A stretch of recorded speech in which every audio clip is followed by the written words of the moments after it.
We are back for episode 7 of the Rugby Show live here on Finalwhistle.ie. On tonight's show, I'll be joined by Clontarf's Donnellan to look ahead to the upcoming semi-finals, as well as Shannon Rugby Club's Kelvin Brown. Ciaron Noble will also join me later on the show to preview all things AIL. Joining us on the show now is Clontarf hooker Donnellan. Dylan, welcome to the Rugby Show. Hi Luke, how are you getting on? Thanks for having me. And obviously a brilliant campaign so far for you. 16 wins, just a 1 loss. How happy are you with how it's gone?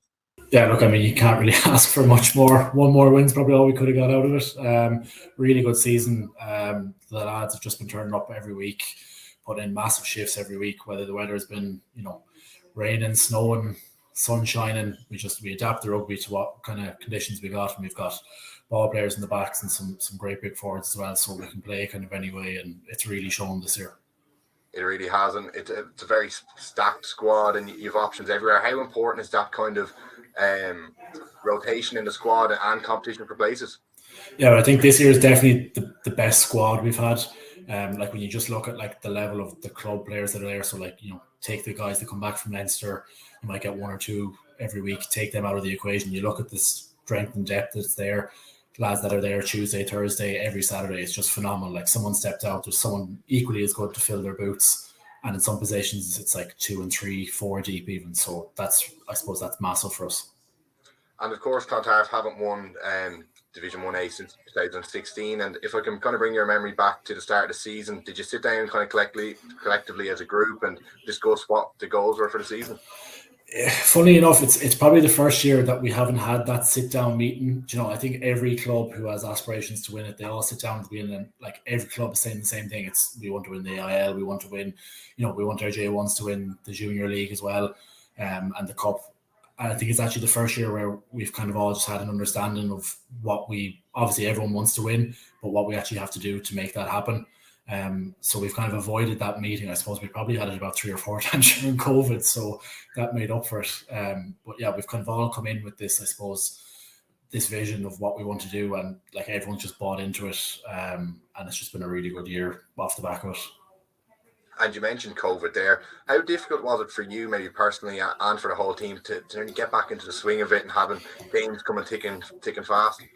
Yeah, I suppose we were lucky enough in terms of there was, the club gym was there and they kind of handed out a few bits of kit to some lads, and I was actually living with another player at the time, so we probably got a bit more than we should have, which kept us ticking over, which was dead handy. Like that, because I was living with one of the other lads, we could kind of, you could chat through things and it was grand. So personally, I didn't actually find it all that bad. I think settling back into the rugby then again it was a really welcome change to get back into it. But it was tough as well. Like, you've got some lads who are cooped up in apartments and stuff, and then all of a sudden they're coming out and being asked to run, pre-season 3 or 4 times a week and really put in a big shift. But like, I think all the lads really just dug deep for, all the false starts and false hopes we had with the Energia Community Series and all the bits and pieces. And even when that kind of fell apart, lads just dug into it again and just really put in a big grind. And like that, it's really shown. And then personally for you, you've had a fantastic try scoring season. I think you're sitting on 15 tries so far, if I'm right. And what's that been down to really for you? Sacrificing 7 forwards in front of me at them all. Yeah, look, I mean, like we touched on it before, the pack we have there, phenomenal.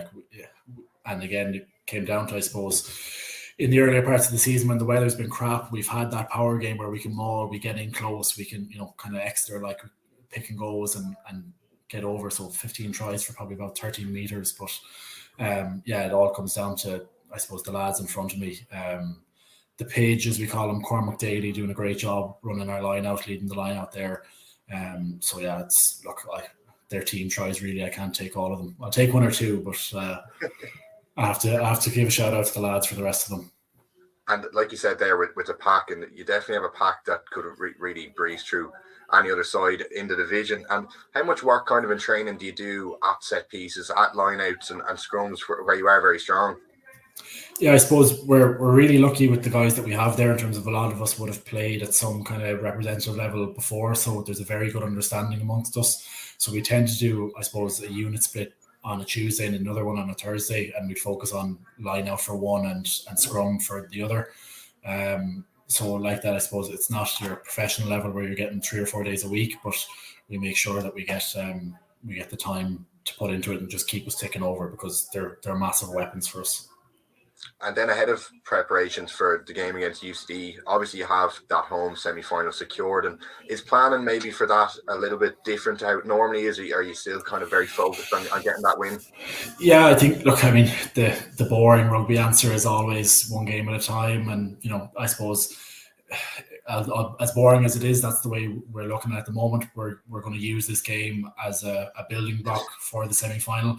So our mentality doesn't change in terms of what we want to do.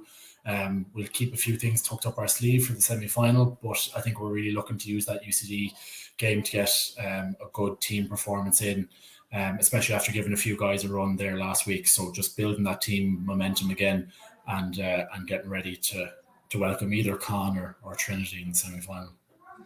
And then in terms of maybe the start of your rugby career, as a young lad playing or whatever, where did you start off? So I'm actually from Galway originally, so started off playing in Corinthians as a kid. All my uncles and my dad would have played there. So I was there up until about under 12s, and then I went to Clongowes, so I was in boarding school. And that, I suppose, took over my life. Very little else to do apart from study and play rugby. So 6-7 days a week playing rugby in Clongowes. And that got me through, I suppose, 2 junior cups, 3 senior cups, and then in with some Leinster and Ireland underage stuff. Yeah, and a few trips over to France for 2 years, and then with Biarritz, which was class. The weather unbelievable. 9-10 months of summer a year, can't complain. And then came back actually then and got my first year in Clontarf. I had previously been with UCD and actually with Lansdowne as well. So I'd done my jumping around until I found my Dublin home. Played with Clontarf, then got in on trial with Leinster for a summer. And then off the back of that, Stuart Lancaster actually recommended me to go to Yorkshire. So I spent a year over in the Champ playing with Yorkshire as well. You've obviously very well travelled, and we'll touch a bit about your ventures abroad in a while. But if I can kind of bring you back to your schools rugby, and obviously we're just off the back of the Leinster Schools Cup, and how good has that kind of been involved in team competitive settings from such a young age? And do you think that really helped your skill set massively? Oh, 100%. Like, I mean, you're going from, as a kid training once or twice a week with your club to being kind of thrown into, right, Monday after school, Tuesday after school, Wednesday you play a game. You might have a day off on a Thursday. You normally went out and played a bit of touch rugby somewhere. Anyway, couldn't do that now, but when you're 12, you get away with it. And then Friday, Saturday, same again, like training matches. Like, so you're going in with 80 odd guys in the year. There's 5 teams. You're training every day of the week. Like, I suppose competitiveness huge. And then on top of that, like the more time you spend with the ball in your hands, I suppose that kind of Kiwi philosophy of walking around everywhere with a rugby ball, that's literally what school was like. Like everywhere you went, there was rugby balls, there was boots, you couldn't get away from it. So thank God I liked rugby. And then from there, what was your first experience of playing provincially, whether it was underage or whatever? When did you first get that call up? So I, being from Galway, I actually started 15s, 16s, and then I actually played 18s with them a year early. Got hammered by Leinster, and then I suppose the following year Leinster asked would I play with them, and I suppose I was in Clongowes and I was living in Dublin with my aunt most of the time when I was away from school, so it made sense to be up there. So that was kind of, I suppose, the year with Connacht was the kind of real eye opener as to what it could be and the level that certain players are at. Playing against guys like the likes of Dan Levy and Luke McGrath, even a year younger, already at that stage, those guys were just like levels ahead. So then progression-wise, I suppose it made sense for me to make that change over to the blue jersey and try to kick on from there. Absolutely. And like you said earlier on, it was something with Stuart Lancaster that kind of made you move away into Biarritz. And did that really come out of the blue, or was it something that you had kind of given much thought to before? So I suppose with Biarritz originally, it was actually Eddie O'Sullivan. And Stu got me over to Lancaster then later on, but it was something that I suppose, you're at that age. I played the World Cup, the Junior World Cup with Ireland over in New Zealand and came back, found myself in a position that loads of lads find themselves in, where there's no academy contract there waiting for you. You're trying to fight your way into, different bits and pieces, and all of a sudden, a foreign club comes along and offers you a spot, and it's kind of very hard to turn down when you're, 18, 19, and there's a contract sitting on the table from you or for you. So I kind of didn't really give it much thought, to be honest. I thought it was a great opportunity and just kind of jumped at it and went over. And look, I mean, I don't regret doing it at all. It was brilliant. Different lifestyle, different culture. Like, so for a front row, it's a great experience. You learn so much about scrum. They just focus so much on that physicality game over in France. So like, it's a real slog there. I think it really did some great stuff for my rugby. And that's one thing that I was actually going to ask you, was kind of the difference in coaching. And obviously you probably had a very high caliber of coaches, whether it was in schools or at the provincial scene, but was that something that really stood out to you, maybe how hands-on of an approach they took to, especially people who were in the scrum or forward? Yeah, definitely. Like, I mean, Benoit Auguste was our coach over in Biarritz. He was an ex-professional hooker, played with Biarritz. I think he might have got a cap for France as well. And just the level of detail, I suppose, when you've got someone like that, like all the way up as well. I would have worked with John Fogarty, who's now with the Irish team. And when you've got someone who's like, really, really knowledgeable in your position, it obviously makes a massive difference. And then being able to see how the different cultures do it. Like, I've got France, Ireland, England, and seeing the focuses that everyone puts on different areas and how they focus on it. It's great to kind of broaden the rugby knowledge and, get a grasp of how everyone does it. Definitely. And then you came back to Biarritz from, was 2016? 2017. 2017, yeah. And so did you kind of come straight back into kind of Irish rugby or whatever, or when did that call from Stuart Lancaster come in about? Yeah. So I actually went home for a year because I was living in Galway. So I played another year with Corinthians, give a year back to the home club. And then I was moving back up to Dublin again. So I played with Clontarf. And off the back of that season with Clontarf, I got in for 4 or 5 months with Leinster. And then I suppose that just didn't work out. You had guys coming through, you had Ron Keller coming through, you had some fantastic players coming through. Things didn't work out. And Stu then, who I got on really well with, being a Yorkshire man, I had a phone call from Yorkshire saying, have you got any hookers? Would you know of anyone? And he said, well, you're just in luck, or unlucky maybe, getting me over to them. We were just after kind of working with this guy, and I'd recommend him to go over. So that's kind of how that came about then. And I suppose a lot of people, especially young players, living away from home would have been quite difficult. But obviously, when you were in Clongowes or whatever, you probably become quite accustomed to it. So you went over then to Yorkshire. How long were you over there for? Just the season. So yeah, funny all season. I went over 3 or 4 games in, and season didn't start particularly well for the lads. And then I suppose they had a lot of injuries. A couple of guys came over, kind of turned things around. I suppose the contrast in season, one of our first games there, we got beaten 70-0 or something by London Irish, who came back up to the Prem the following year. And then towards the end of the season, we actually beat them with a bonus point at home. So massive change. Things were looking really, really good for the club, really turned a corner. And then all of a sudden, as what happens with a lot of clubs, unfortunately, sometimes funding becomes a huge issue, and the club basically fell apart. And there goes the dream out the window. Yeah. And then obviously between France and Ireland and England, was there a place where the coaching maybe suited you better, or where have you enjoyed playing the rugby the most? I suppose I've had a lot of kind of, most of my experience has been in Ireland, and I think you kind of, the culture that you grow up in is probably where you get on the easiest. And I think the Irish do things in a better way. I don't want to say better, but I suppose a more intuitive way, and a more kind of player-led way.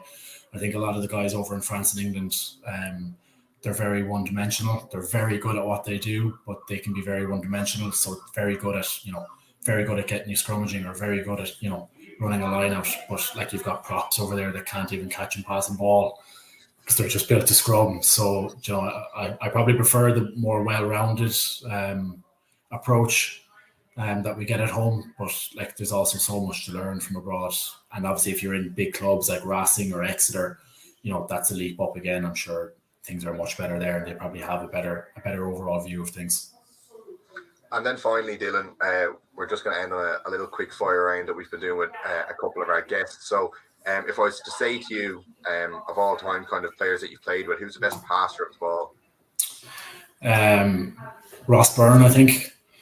Yeah, there's just one vision of this pass that he threw under 20s. It was like this wide skip 3 pass from like the second post all the way out to the 5 meter line, put someone away in the corner. It was probably the best pass I've ever seen in my life. So yeah, I'll give it to Ross.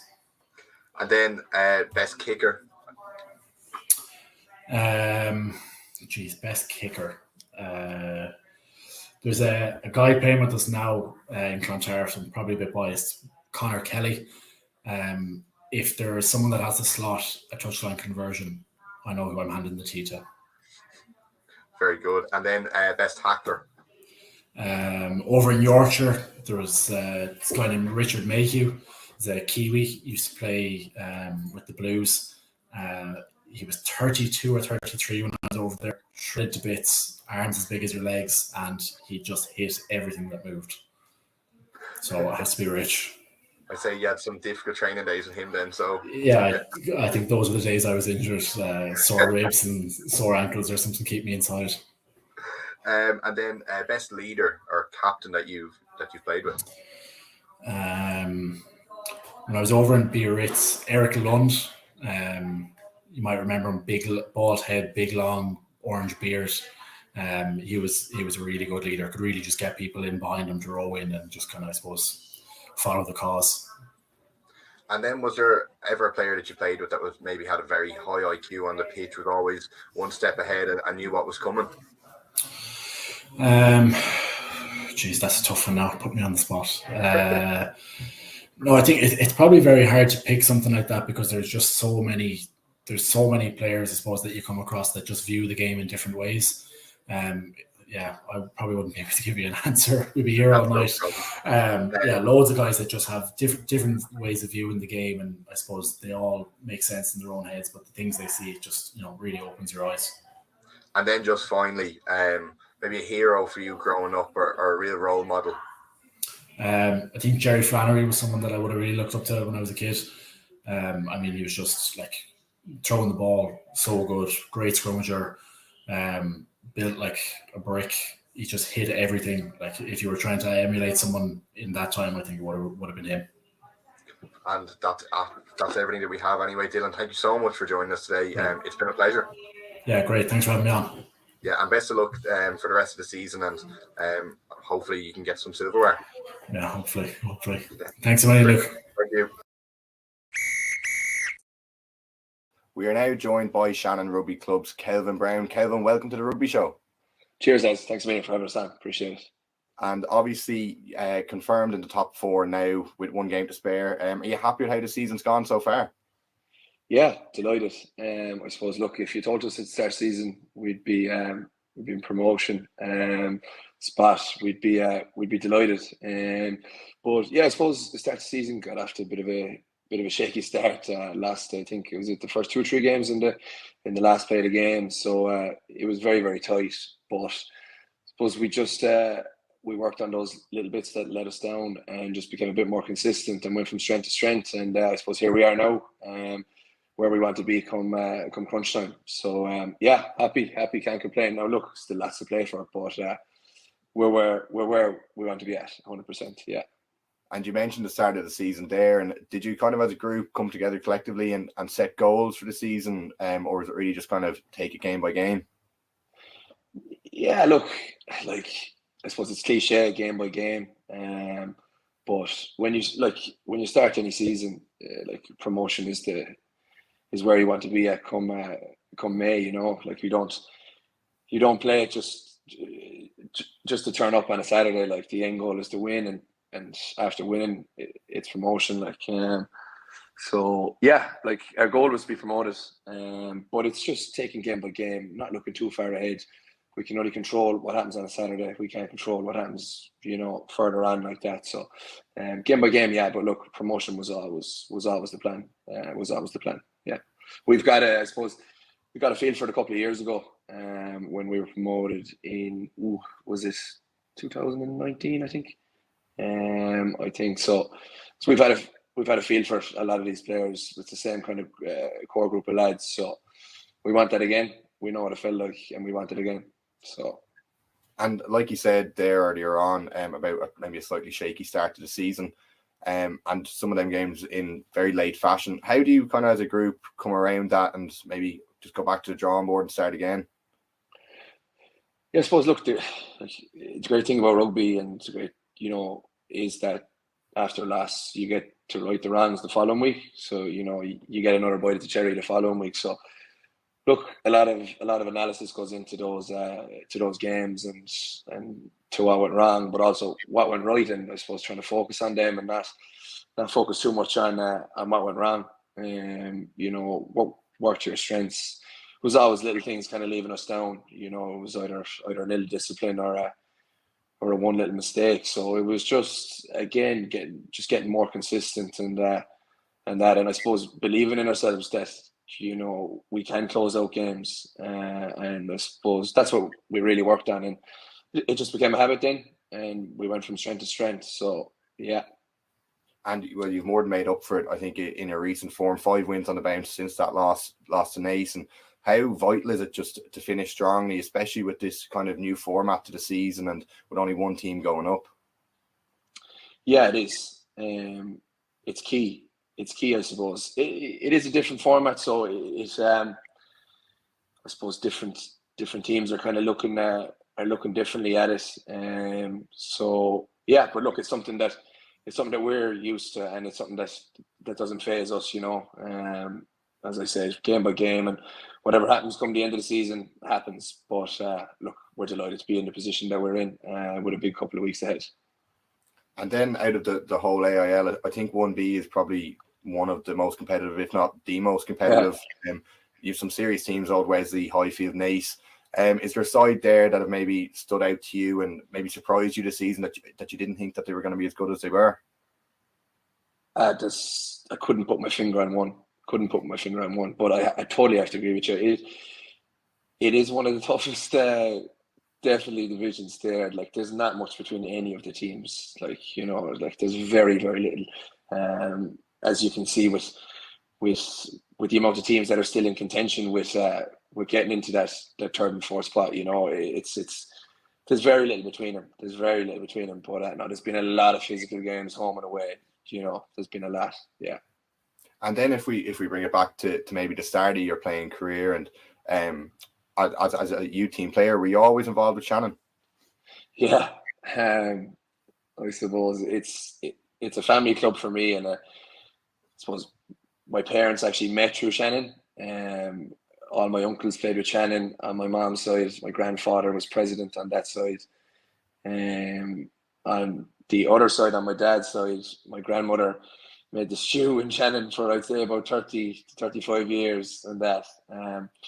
My uncle on that side is currently director of rugby. My father played, and my grandfather played. So look, it's Shannon's been part of my life the whole way up. I started going out to Coon, I think, when I was 3. I don't think you were supposed to be out until you were 5. So I was out there playing away, and yeah, I suppose I never looked back since. I was carrying the water when I was 10 or 12, and I was going to everything, traveling. Back then, I suppose there was a lot of good teams there, so we would have had a lot of day outs in terms of Munster finals or AIL finals in Lansdowne Road. So look, it was a great time to be growing up in Shannon and to see some great teams and some great players, and to be going watching internationals on a weekend, putting on the Shannon jersey and that. But yeah, it's a family club, and it's a massive part of my family, and it will be for a long time. Yeah. And then in schoolboy rugby, because were you involved in Ordschool Reach? Was it? Ordschool Reach was my school. Yeah. So when I went there for secondary school, would have been involved in a lot of finals, but didn't come out the right end of them. I was in 2 junior cup finals, a Bone Shield final, and went down to the senior cup final. But unfortunately, we were picked in them all. So not much luck there, but some great years in there. Great coaches. We had Mike Prendergast, Mossy Lawler, and some great players that would have played with, and some great friends still to this day. So I had some great memories from school. Great school. And how important do you think that really was to maybe bringing your skills out and upping your game. And obviously, schools rugby in Munster are very competitive. How important was that to your skill set? Yeah, it was massive. Like touching again on coaches, the standard of coaches we had were second to none. Like my Prendergast is the attacking backs coach in Racing, and Mossy's obviously with Connacht at the moment. So like we were only going from strength to strength. It was unbelievable. Like it was basically like a fresh environment. You know, we were training before school in the morning and gym and skills, and we were on the pitch 2 or 3 evenings a week. You know, you were eating, sleeping, and breathing it. So it was a massive boost, I suppose. You know, it was just what you needed before you got into senior rugby. You know, it was and I suppose it was kind of like being involved in an academy. So it was a taste of what you might get in academies and in like professional rugby. But no, excellent. And then moving away from your school career, you were part of a huge Ireland under-20 squad, and how brilliant was that kind of being involved? All you have to do is look at some of the players that were involved. What was that whole experience like for you? Yeah, it was unbelievable. Long time ago now, but yeah, look, that team was just something else. Like, look at the caliber of players that we had. Like, you know, Ports, James Ryan, Stockdale. There's lads gone. You've Brett Conan playing over in Newcastle at the moment. You've got Johnny Mack. You've got Johnny Mac Phillips down in Carcassonne in France. The list goes on. Greg Jones, Adam McBurney over in Edinburgh. It was just a great squad and a great group of lads. Like, and I suppose, look, it's great to see them all push on. Like so many at international level. Like you got Hugo Keenan, Jimmy O'Brien is now pushing in. You know, it's endless. Really, the list is just crazy. It's crazy, yeah. Really. Yeah, it is a mad group of players, because I was only looking at it beforehand, and some of the names, it's definitely one of the most recognised youth Irish squads. And then obviously you're involved in that side that beat the All Blacks, and the first Irish team, no matter what the age group, to win in that. And tell me a bit about that. Yeah, very surreal day, to be honest. First of all, you know, playing against a team that you grew up, you know, watching the hack and that, you know, that was enough in itself. But actually beating them, look, it was something that I remember for the rest of my life. There's a couple of moments that, you know, they'll just come back to your memory like that. You know, it was raining that day, but it was quite warm because it was the summer and that.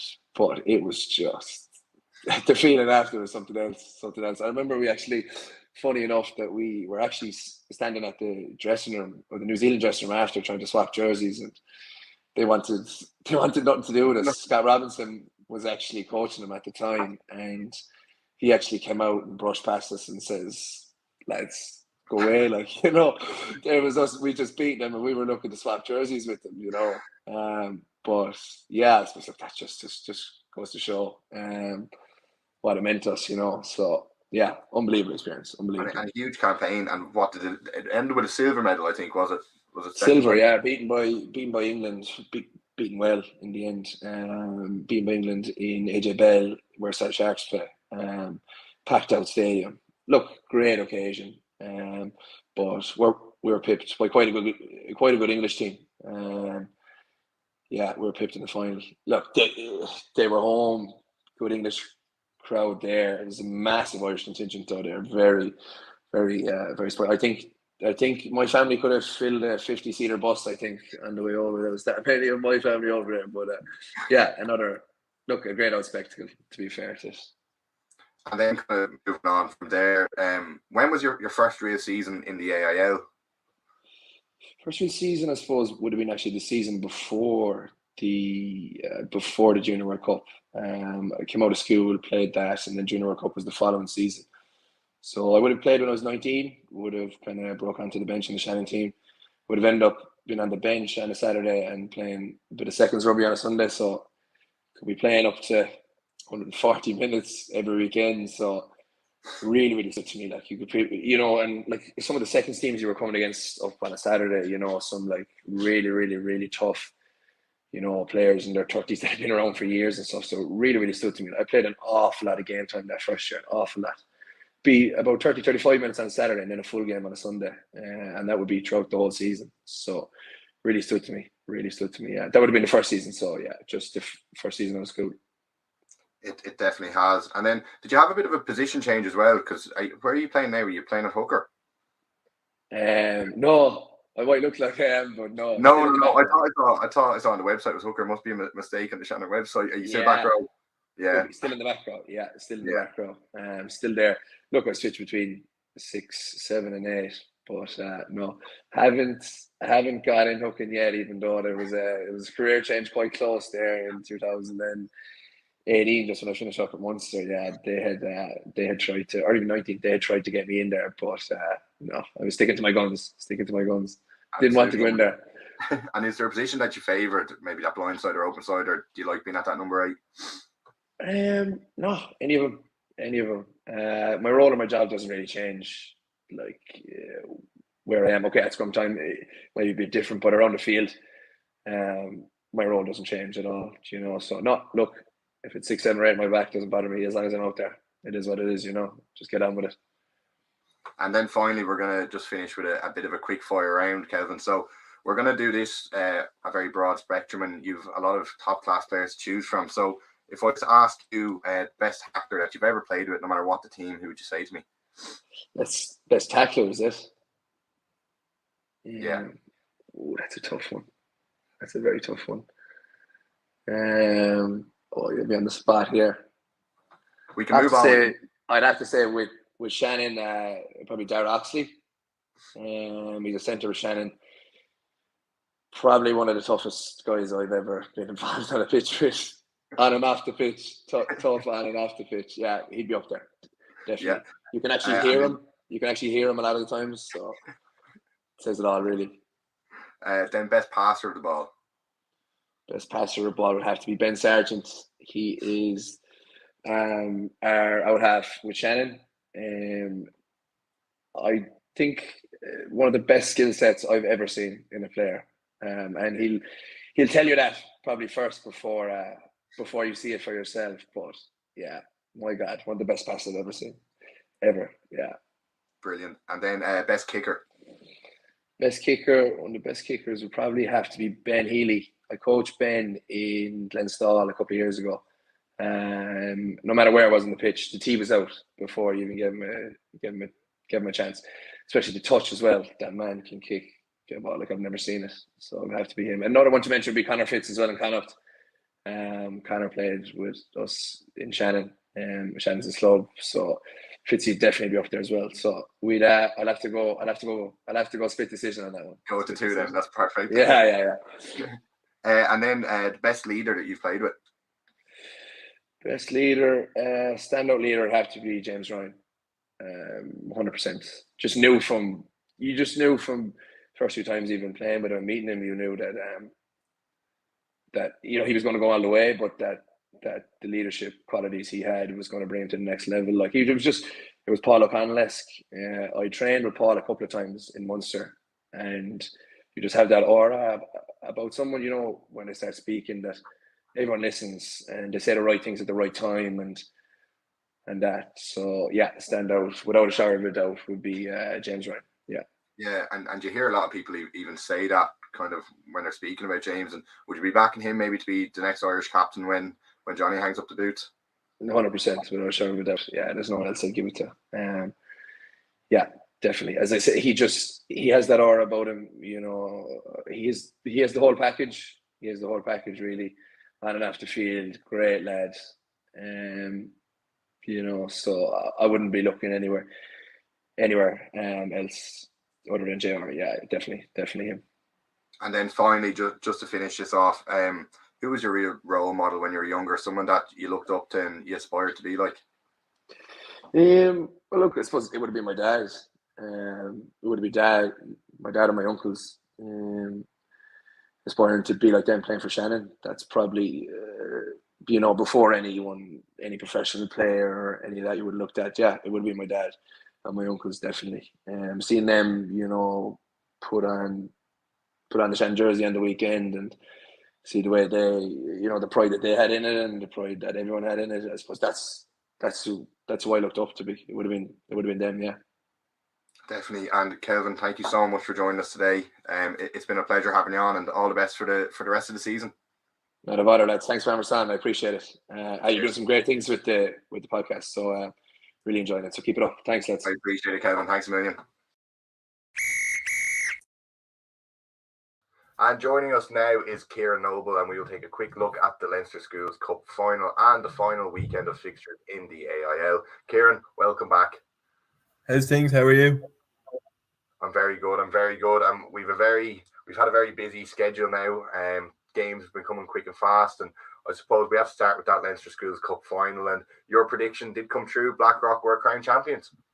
Yeah, look, even when Gonzaga scored that early try, I knew Blackrock had it all in them, and even the scoreline itself, turned out to be quite a hammering, really. But it didn't surprise me. From the first game when Rock played Michaels, I thought whoever won that game was going to go on and win the whole thing. And I think we didn't see a lot from Rock in that first game because of how tight it was against Michaels.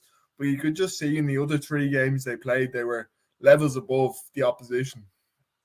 In every position, they were really strong. Like you couldn't really pick out a position where they were weak in or a weakness in the side. And yeah, I wasn't surprised, to be fair. I did think it was going to be a Gonzaga Rock final, and I did think Rock would win it handy enough. So yeah, I wasn't surprised, but fantastic for Rock. Their 70th Leinster School Senior Cup title. And, people can give out and say, oh, but Rock win all the time and Rock this, Rock that. But in actual fact, Rock haven't won in 4 years.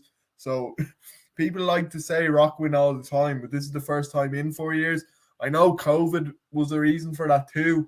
But at the same time, when you're good, you're good. Like, don't take it away from the young lads. They're still really good rugby players. It doesn't really matter if it's in Blackrock or wherever. I think in the next couple of years, there will be competitive years. Like Newbridge are going to come good. Michaels will be back. Gonzaga are always growing. So I don't think Rock are going to have like this long period of dominance. But I think their team this year deserved everything they got. 100%, and they kind of lose class from every position, like you're saying, especially in that final. If you looked at the roles some of their forwards played, and they nearly they show handling skills of a back, especially Gus McCarthy, Liam Maloney as well. And if I could kind of get you to pick maybe a couple of standouts for me from the season, who would you say? Well, Maloney, Gus McCarthy, Paddy McCarthy as well. Those 2 front rows in particular, you'll be seeing more of them in the future with Leinster and potentially Ireland, to be honest. I could see both of them being there. The winger Quinn really impressed me, actually. Anytime he got the ball, he was really, really dangerous. And from Gonzaga, you've got McLaughlin at fullback, fantastic player, like really, really good. McMahon at 10, really good player as well. And then you've got like somebody who probably didn't get to play enough because of the concussion he got, but somebody new in Newbridge, Paddy Taylor, is someone you really have to watch over in the next kind of 2 years in the Senior Cup. He's a fantastic player. And I remember when he was in first year, they were almost hoping he could play Junior Cup. So he's someone you have to watch as well. I know there's a few guys you've picked out from Mary's. I didn't get to see much of Mary's over the cup, but there was a few guys there that impressed you. Yeah, I think Andrew Sparrow was fantastic for them. Monster of a front row. And I think even in a couple of the games with changes being made, you saw him moving from the front row into the back row. And I think that versatility is going to bring you a long way. And I think another mention for the halfback pairing of Tracy and Dara Gilburn. I think the 2 of them, they bounce off each other very well, and Tracy's a brilliant place kicker as well as Gilburn, so it's a great options that they did have. And I suppose on another day they could have ended up in the final. Yeah, and actually Kilkenny College as well had some really good guys. Smith, Watchhorn in the front row, I was really impressed by him. Knockton at out half. Then you look at Prez didn't get past the first round, but they have 2 lads that made the Ireland under-18s for the Six Nations, and 2 lads that I think are fantastic players in Richie Murphy's son, Jack Murphy, and in the centre, Finn Tracy. So there's talent everywhere in all the schools. Some lads you just didn't get to see because their school went out in the first round, but we're really lucky in Ireland. We're such a small nation, but we've got an abundance of talent at the minute in all the school and club system.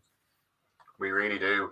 And then we will move on then to the final set of fixtures in the AIL, and still a lot to play for, with only one of the 5 divisions with the top 4 sorted. In Division 1A then, Clontarf are leading the way on 72 points, and they did have a good win over Ballynahinch at the weekend, beating them 40 points to 14. Terranure in second place after beating Lansdowne 40-32, while Cork Connor sitting in fourth after beating Young Munster. And Dublin University just a couple of points behind them after a good win over UCD. And then down the bottom, it's Ballynahinch and UCC, who look like they'll be playing against each other in the relegation playoff. So, Ciaron, what way do you see this going? Do you think Dublin University can make that late surge into the top four? I'd like to say yeah, because I've loved watching them this year anytime I've got the opportunity to. They're a really good side, some fantastic young guys. But to be honest, I think Cork Con will get there. I kind of suspect that Lansdowne will send, as I said to you before the show, Lansdowne will send a weakened side down to Cork, or up to Cork rather. They'll send that side, a weak side, and Cork Con will probably win and they'll get the playoff position. I think Lansdowne are preparing for that Terranure semi-final. Now, Terranure obviously gave Lansdowne a bit of a beating at the weekend. Was I surprised? Not really. I think Terranure, I was talking to Justin Middleton, who I do commentary with, and he thinks that Terranure could be the surprise package. They could go on and win the competition. And to be fair, the best performance I've seen all year in the league was when I went to see Terranure play UCD. They beat them like 60 points to 8, and they were just marvellous to watch. So Terranure could be the dark horses in the top four. Clontarf, to be fair to them, nobody can say anything bad about them. They haven't put a foot wrong all year. Dylan Donnellan, you told me he was on the show. Fantastic player, scoring tries for fun. But to be honest, I think the top four will pretty much stay the same as it is. I think Trinity actually have a tough ask in going away to Garryowen, because Garryowen will want to finish the season strong and finish with a win. I think all the top three sides that have already got their playoff places secured, they might send out weaker squads, as I said, and just kind of be preparing for the semi-finals. I think Clontarf will beat whoever finishes in fourth, to be honest. Clontarf will be in the AIL final, in my opinion. But in saying that, Cork Con are seasoned veterans in the playoffs, so you never know with them if they are there, what they can do, but I'm going to go for Clontarf. And then if it goes to Terranure Lansdowne, it'll be a tough one, because I think Lansdowne do have the capabilities to beat Terranure, but I just think Terranure deserve the win, and Lansdowne are a bit in the front five. I think is where Lansdowne struggle a little bit physically, and when they come against stronger teams, they're maybe not as good. And sometimes I think the Lansdowne backs could be a little bit better, and I think Terranure are the full package, forwards and backs. So I think a Terranure Clontarf final could be what we're looking at, to be honest. And then moving down to Division 1B, and then it is between Naas and St. Mary's for that final spot.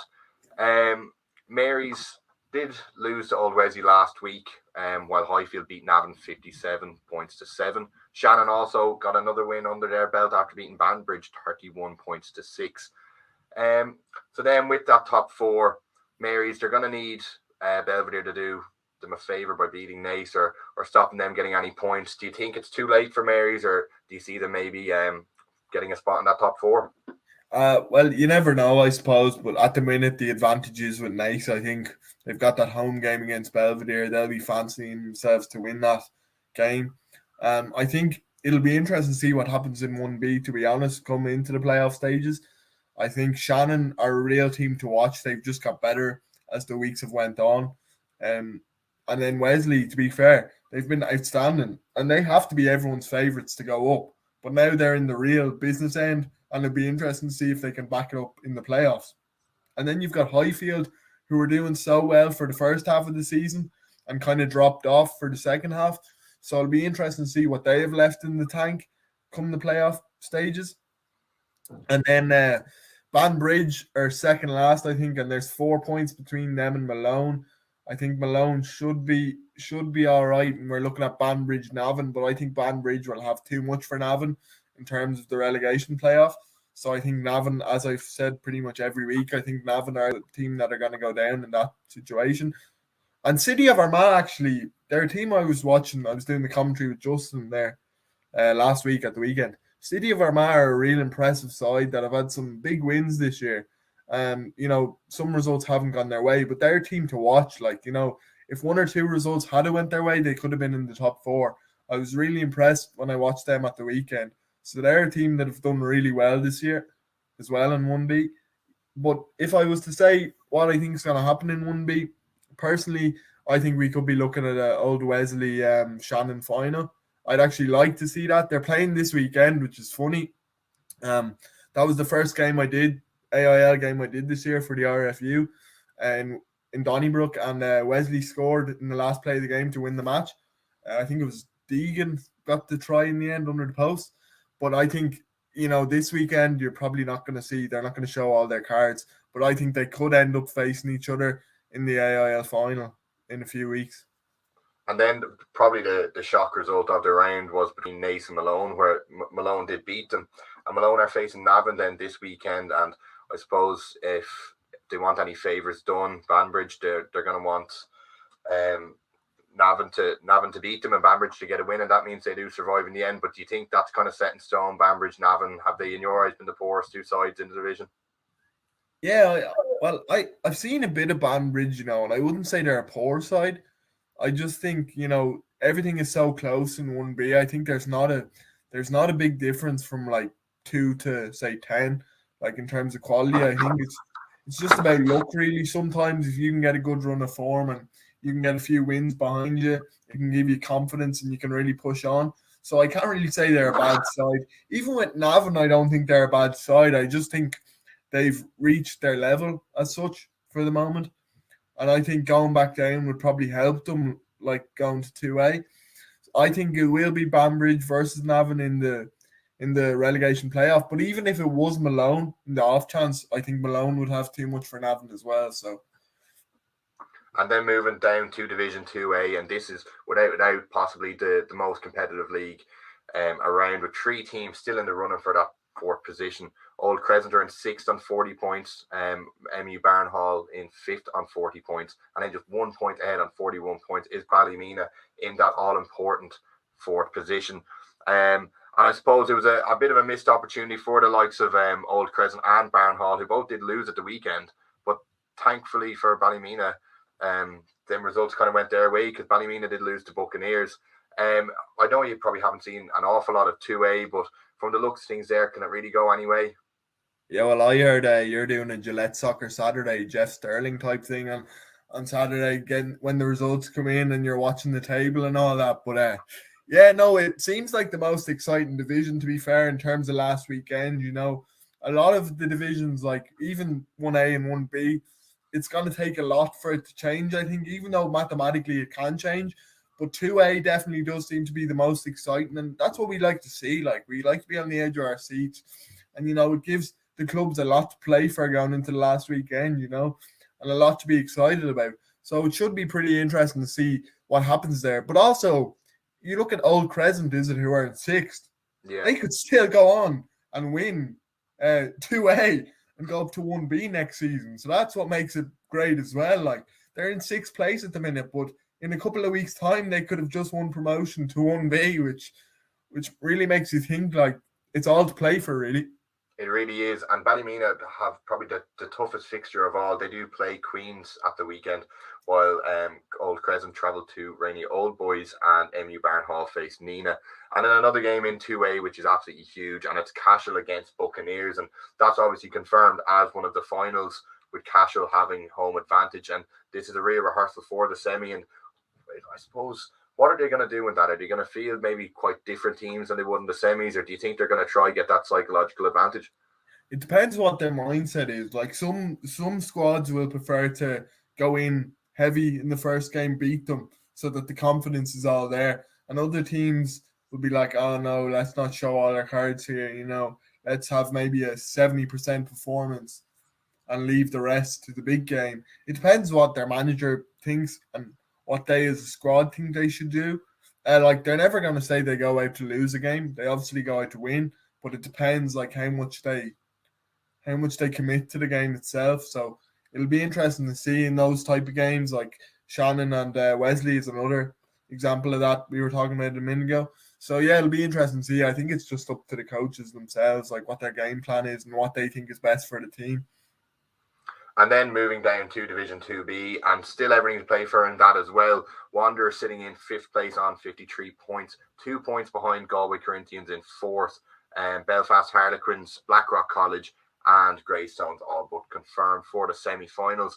And we have to start with Greystones, an absolutely massive win over Malahide at the weekend, 83-0. And we were only speaking, I think, last week about maybe hitting a bit of rut of the form, but they've definitely overcome that. I have to admit, I was actually thinking about that today. I was like, I was saying, maybe Malahide catch them on the hop. I was very wrong with that one. So, yeah, like people will think sometimes I can be a bit cocky on here and say, I told you so. But with that one, I was very, very wrong. So, fair play to Greystones. I was at the club on Friday night. I was watching the Forts play for the Metro 8 title, and the club's always buzzing, there was a great atmosphere about the place. And come semi-final time, the place will be buzzing as well. So yeah, Greystones are they're going to be in a home semi-final, and they'll be confident that they can go on and hopefully win 2B. But yeah, I think Wanderers are right on the coattails of Corinthians. I think Wanderers have Malahide, is it? And Corinthians. Sligo. Oh, they have Sligo. Yeah. And then Corinthians have Blackrock. Yeah. That's a big game, like. Yeah, and really, of all the fixtures that you don't want to be playing second place Rock at the moment. And I suppose they were kind of a dead cert of a team to be in that top 4 only a couple of weeks ago. And when they played Greystones, you were looking, they were only 4 points behind. They were like, Corinthians could end this as the top team, but it hasn't really gone to plan in recent weeks. 2010 defeat to Belfast Harlequins last time out. And I suppose they do just kind of have to keep the heads and grind out a win now against Blackrock. Yeah, no, definitely things can change in this league like so fast in all the leagues. But yeah, I think the momentum probably is in Wanderers' favour because they'll really fancy themselves against Sligo. Corinthians won't know what way Blackrock are going to come out. Blackrock are full of confidence. They'll want to finish the season with a win going into the playoffs. So if Blackrock get a win and Wanderers get a win, the door's open for Wanderers to get into that top 4. So it is actually really, really interesting to see what's going to happen there. And I think there's some really good semi-final matchups. I think 2B is actually one of the more exciting divisions. I think any of the 5 at the minute that are contesting for the 4 places could end up going on to win 2B. I think they've all got a chance. So I actually don't know what I predict here. I think Belfast Harlequins look the real deal, to be honest. If Greystones get things right and they just get their mindset right and they get a bit of confidence, they can win it. Blackrock will think they can win it. Corinthians will think they can win it if they can get in the top 4. Wanderers will be still thinking about it as well. So it's a really open division. Like, I think in all the other divisions, you kind of have an inkling of who might be in the final or who's favourites to get promoted. But with 2B, I think it is genuinely wide open. Like, any of the 5 teams that are involved at the minute could be going up. They really can. And then just a quick run through of the results from the weekend. Sligo beat Dungannon 29 points to 19. Wanderers beat Galwegians 46-15 at Crowley Park. Like I said, Belfast Harlequins beat Galway Corinthians 20 points to 10. And Blackrock College beat Ballina 45-0. And then obviously that big Greystones win. And then finally moving on to Division 2C. And it is the only division with the top 4 set in stone. What do you think about that then? So Enniscorthy in first, followed by Skerries, Bangor and Tullamore. And then down the bottom it's City of Derry and Clonmel. It's looking like it's going to be, well, it is going to be an Enniscorthy and Tullamore semi-final, and then Skerries against Bangor. And I suppose the only thing left to play for is that home advantage in the Skerries-Bangor game. Yeah, absolutely. Yeah, it's funny that the top 4 is already sorted. Like, so the teams have a fairly good idea, like, what's going to happen after this. Enniscorthy would have to be the favourites, and being from the southeast, I would like to see, I've said this every week, I would like to see Enniscorthy go up, to be honest. I haven't seen a lot of 2C, so I don't have a lot of evidence to go off, but I think Enniscorthy, it would be great for them if they could go up, but again, any of the 4 teams, this is like a new cup campaign. All the teams that make the top 4 have to forget about how the season has went to that point. They're just where they want to be and where they've aimed to be all season. And now they have to clean the slate and just treat it as a cup campaign and take every game as it comes, really. And also, Bective Rangers are playing Inestonians, I think, to go up to the AIL. I think Bective will win. I think Bective are under great guidance from Bernard Jackman. Like, he's someone who's coached in the professional ranks, and I think Bective were a team probably 20 years ago that were one of the top in Ireland.